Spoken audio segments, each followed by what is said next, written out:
Well, hello there, motherfuckers, and welcome to your SmackDown review. So, I talked about it in my Royal Rumble review. I'm like, why am I still watching this? Honestly, guys, you just give the word that, you don't want these reviews, and I will gladly stop watching this product. It is solely for this channel. I don't even enjoy it. I only do these particular wrestling videos. I would love to convert this just to a strict, entertainment video game channel. But, I have a base that obviously I see is there. But, so if you guys still want the videos, I will deliver on them. And, here we go with the SmackDown review. And it's so pointless. I don't even know why anybody still watches this show. The fact that they even get like 2 million views is beyond me. Who in their right mind would watch this shit? I mean, there's no entertainment to be had. On this show, all I see is potential stars, just like on Raw, just like in a Royal Rumble. I see things that if little changes were made, I feel like there's enough people on these rosters to really put on a good show, that they could have good characters, that they really could have, good storylines. There could be great promos, but nobody is being used to their full potential. So let's start off from the beginning. So we've got Becky cutting a promo. And, like, this is the problem. It's like they're putting so much stock in Becky. But look at this.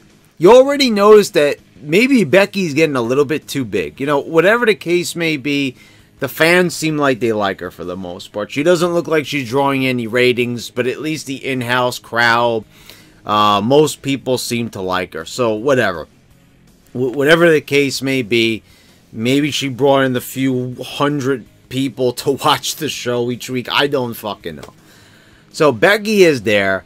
And, she's cutting this promo, and I'm just, like, not getting the purpose. Like, so if she was instantly able to just transport herself to Raw, right? There was no, like, brand switch or anything. She didn't, like, get ask for a transfer. That's something, like, she didn't like request anything to be moved from SmackDown to Raw, but here she is on SmackDown again.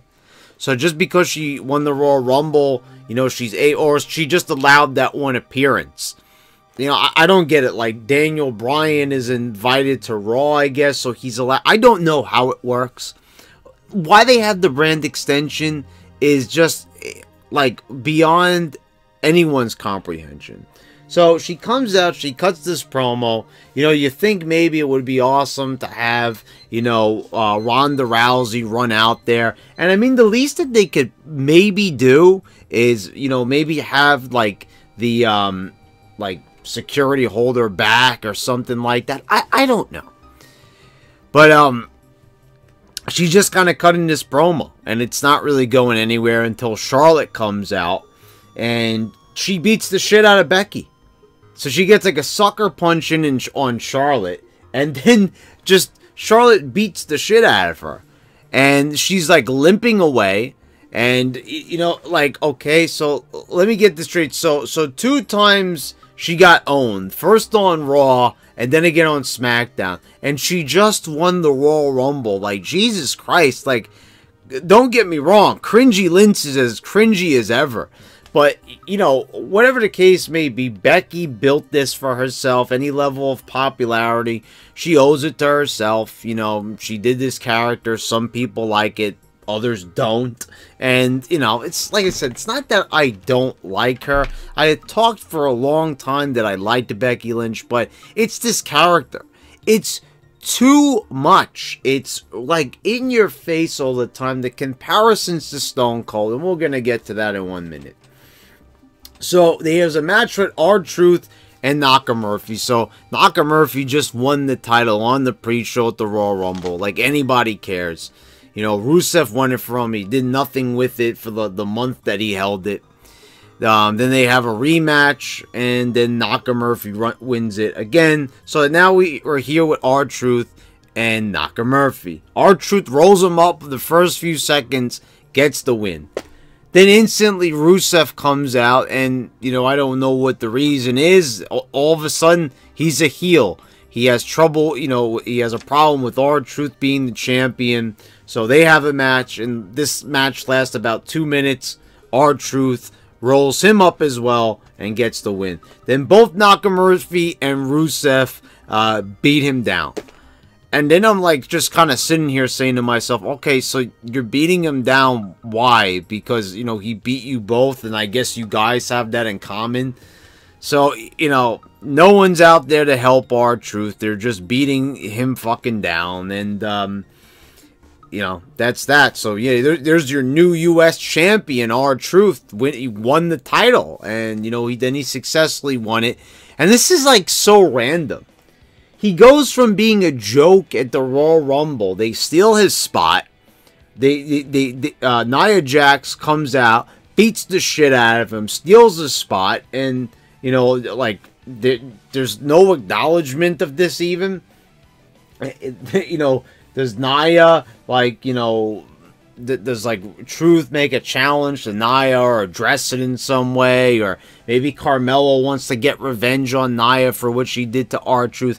I don't know, but then all of a sudden you're just having, like, fucking R-Truth beating a power lifter. You know, like, just like that. And he's getting beat up by a woman. A large woman, but you get the point. Let's move on. We've got Becky Lynch backstage walking to her car. Is that also Dasha Fuentes, or is that some other girl? I don't fucking know. I don't care. But anyway, she runs up to her to get an interview, and Becky's like, she asks her, why did you refuse medical attention?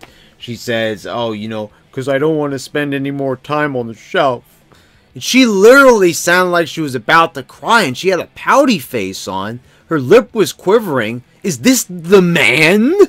Like, is this the next Stone Cold? I mean, really, folks? I mean, this is honestly what we're doing here. We're really getting behind this girl, saying she's so awesome. I mean, oh my God. I mean, it's so cringy. Honestly, go to WWE's YouTube page and see what Wade Keller says about her. It's all like swooning over her, and I get it, Becky Lynch is hot, but this is just, oh my God, like, you're trying to make her a badass, and you're having her cry here? You're having her do the Natalia, basically? I mean, Jesus Christ, like, they don't want to build stars at all. They want to just kill everybody. Honestly, like, oh, shit. This was bad. I honestly couldn't believe what I was watching. Then we had Rey Mysterio comes out, and then all of a sudden Zelina Vega came out. So I don't know if this was going to be a promo, if it was going to be a match. I don't know. I assume it was going to be a promo, maybe. We've had a lot of these segments, like, how do we get Rey out there? Let's just have him walk out there. Okay, just fucking throw Rey out there with no fanfare at all. Just, yeah, there you go. Let's throw Rey out there. Oh, hi Rey, how's it going? Yeah, okay. So Zelina comes out, starts cutting a promo. Doesn't really go anywhere. It's just a distraction so Andrade can come from behind and attack him. That's about it. Like, do you guys notice that, like, they're trying to push Andrade, but they're not making any effort at all to try to make, like, any type of character development for him at all? Like, if you're gonna have this motherfucker beat Rey Mysterio, you better have some character behind him or something. As far as I'm concerned, you've got Andrade, who's got a great look. Great in-ring skill. I like him. But, you're just kind of throwing him out there. And you have nothing to back this guy up. Like, there's no character. There's no nothing. There's no build. It was just like one night they just decided, well, you know what? Let's just give it to Andrade and see where it goes. It went nowhere, and it's going nowhere. And since Rey returned, it's like, you know, we waited a long time to have Rey Mysterio come back. The roster was suffering for some type of star power. They don't want to build their own stars. So then when they bring stars back, you guys notice, like, they have stars here that have already been built for them. Bobby Lashley, Kurt Angle, Bobby Roode, Jeff Hardy. They had Matt Hardy. You know, the thing is, they were all set. They had enough stars. This is why I say it time and time again. I don't want to hear it that, you know, they don't make stars like they used to. Well, that is true. That's definitely true. So I kind of take that back from a certain perspective. But there's still enough entertaining personalities on this roster. And we saw one of them get buried on Raw and Kurt Angle. So, you know, we continuously see this. So Rey Mysterio comes back. And for all intents and purposes, I think that they should have catapulted him right into the main event scene. I mean, waste no time. They should have, honestly, like, made sure that, like, Rey was main eventing against AJ. I feel that he should be main eventing right now. Honestly, like, the fact that Rey Mysterio is not in that Elimination Chamber match is fucking just disgusting to me. How are you gonna have this absolute legend not involved in the world title and make it seem like he's not interested? He's just happy to be there, I guess. Thanks for having me again, guys. I mean, honestly, like, when he goes back to Mexico, the guy is treated with, like, the red carpet treatment. And, you know, but because everybody knows, like, that they've got a star. So even when he was wrestling, even, like, making appearances on the indies, they still had respect for the guy. I mean, Rey Mysterio being in anything short of the main event or a world title picture, you know, is just, you know, it's not acceptable to me.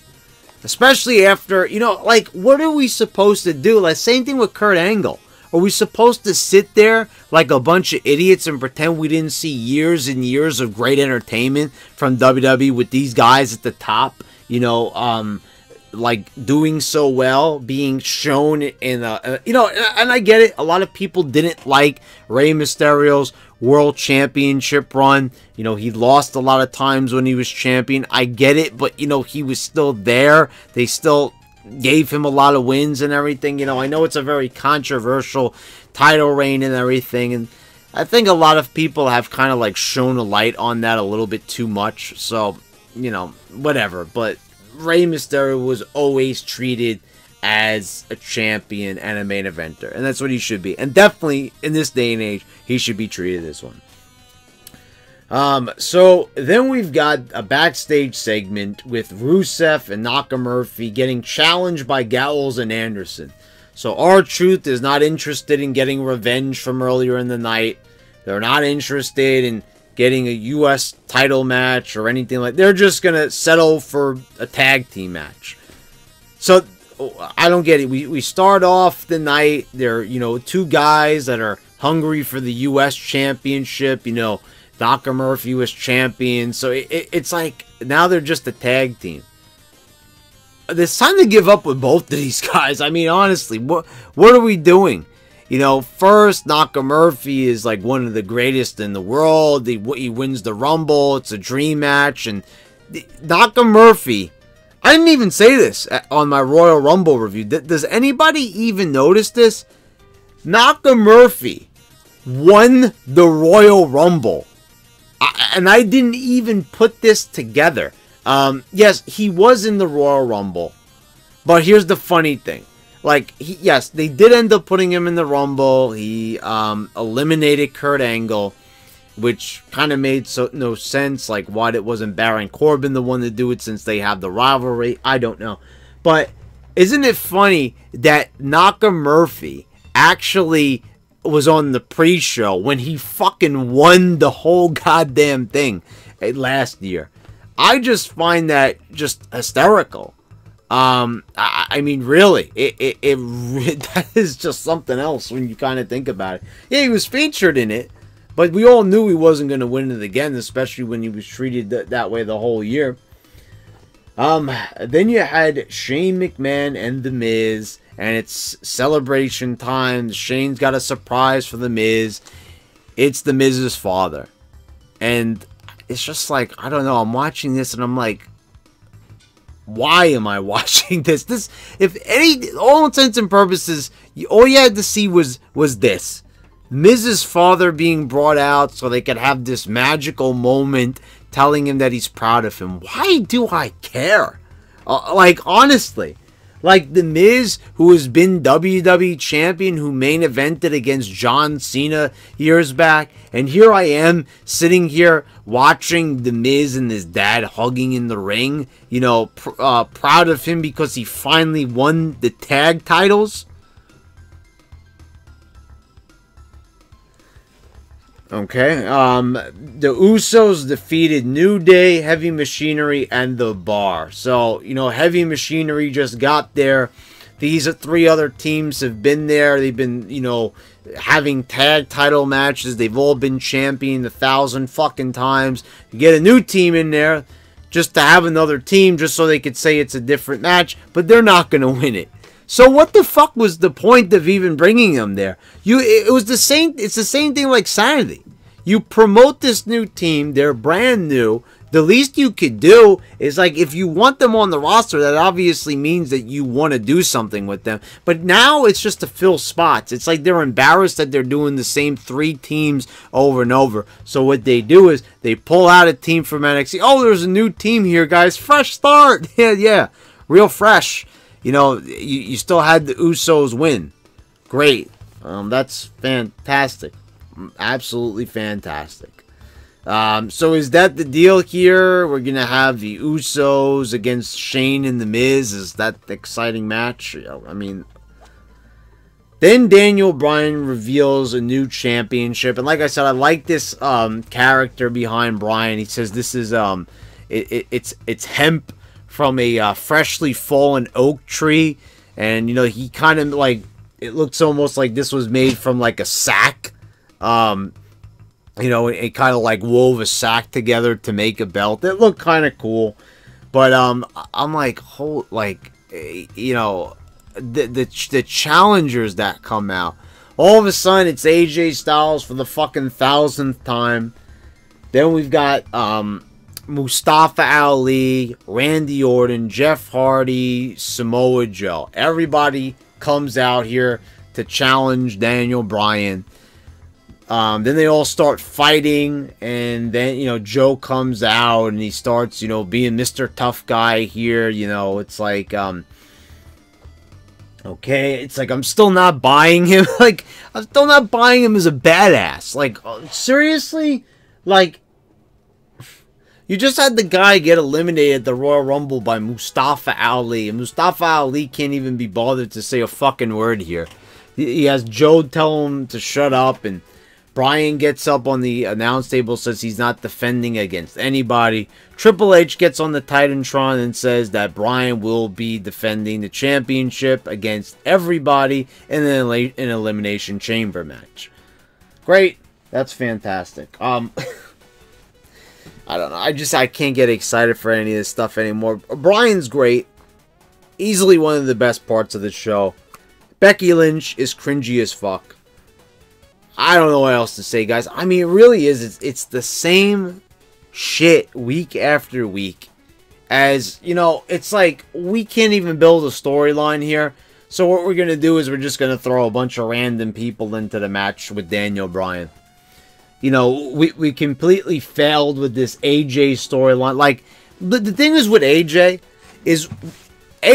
like, a few weeks back, he punched out Mr. McMahon, right? He punched out Vince. You know, he's a maniac. He's an animal. He's screaming in Vince's face as he's laying on the ground. And then we're just, you know, saying, like, okay, so now then AJ wants to feed the crowd hot dogs. Wow, the new AJ Styles, aggressive, the animal, as Vince McMahon said. It was released within. I don't know, I guess he's an animal. The fact that he managed to cook up like 125 hot dogs and display them all on the table. I mean, I guess he's got, you know, great presentation skills. Like, the show is fucking pathetic. I mean, honestly, it gets harder and harder to watch this show. I mean, there's no reason to watch this show. It's so goddamn cringy. The people who they decide to push, the you know, Daniel Bryan, they've got the right idea there. But, like, what are they doing with everybody on this fucking show? What are they doing with everybody on Raw? Like, what is, honestly, like, what is this thing with The Miz and Shane? What is the point of that tag team? You know, then you have R-Truth winning a title just so he could get his ass beat down. And Becky Lynch, oh, she's the man. And then, like, 2 nights in a row, they just, you know, and then they have her, like, crying on her way to her rental car. Anyway, guys, if you enjoyed the video, please subscribe, hit a thumbs up, and click the bell so you get all the notifications when I post all my new videos. And, guys, thank you for watching. Until next time.